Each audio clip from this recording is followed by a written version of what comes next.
और फिर हम गए हमारे अगले गांव में, जहां हमने बनाया हमारा 46वां कुआं। पर हमें एक प्रॉब्लम से गुजरना पड़ा। हमने देखा कि ये गांव आधे से बटा हुआ है, वो भी इस खतरनाक सी नदी से। ये अभी इतनी खतरनाक नहीं लगेगी, पर जब बारिश का मौसम आता है, पानी ऊपर तक आकर इस पुल को पूरी तरह से निगल लेता है।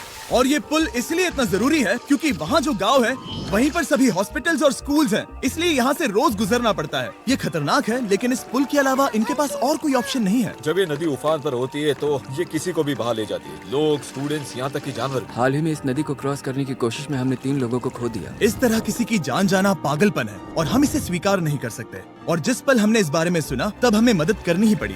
तो पंप तक जाने वाले पुल को जब हमने ठीक करना शुरू किया, तब हमने केन्या से 2000 मील दूर जिम्बाब्वे देश का भी सफर तय किया।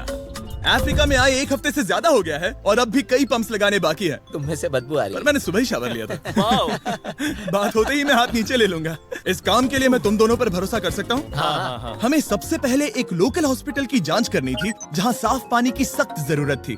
अंदर जाने पर हमें पता चला कि इस क्लिनिक की इस गांव को कितनी जरूरत थी। 1 साल में यहाँ पर कितने बच्चे जन्म लेते हैं? 1 महीने में करीब 50। इसका मतलब 1 साल में पूरे 600। वाह!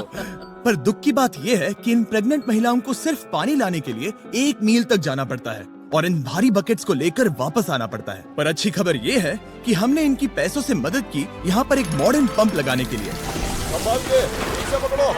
और अब बस देरी थी इसे शुरू करने की। ठीक है नोलन, क्या तुम तैयार हो?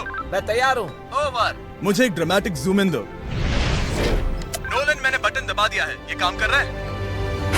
पानी आ रहा है। आप जाकर चेक करना चाहेंगे? हाँ वहाँ पर? हाँ, चलो चलते हैं।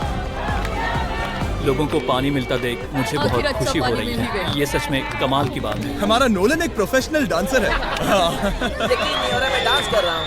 वो कर क्या रहा है? ओह गॉड, सॉरी, मैं नहीं चाहता कि आप इसे और देखें। साफ पानी मिले ये पक्का करने के अलावा इस गांव में बहुत से स्टूडेंट्स को ट्रांसपोर्टेशन की भी दिक्कत थी, तो हमने इन सबको नई साइकिल्स देने का फैसला किया। बच्चे बहुत ज्यादा हैं, पर हमने साइकिल्स भी उतनी ही खरीदी है। सच बताऊं तो मुझे साइकिल चलाना नहीं आता। जिमी को सिर्फ साइकिल देना आता है। कभी इसे चलाना नहीं सीखा। तो चलो हम एक रेस लगाते हैं। 3, 2, 1, गो! ओह माय गॉड, सभी मुझसे आगे जा रहे हैं। संभल के, मुझे चलाना नहीं आता, किसी को उड़ाना नहीं चाहता।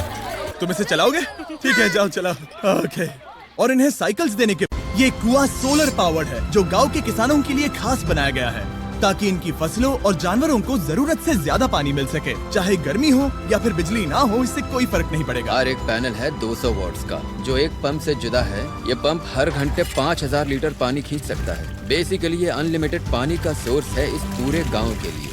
ये बहुत बढ़िया है। और जिम्बाब्वे छोड़ने के बाद हम चाहते थे कि अफ्रीका की सभी कम्युनिटीज को पानी मिलता रहे, इसलिए हमने और कुछ पंप्स बनाए युगांडा में, सोमालिया में और कैमरून में। कैमरून में हमने क्या क्या किया ये देखने के लिए फिलैंथ्रोपी चैनल पर हम जल्द ही एक वीडियो अपलोड करने वाले हैं। इन गाँव में वक्त बिताने पर मुझे एहसास हुआ कि पंप्स लगाना कितना जरूरी होता है।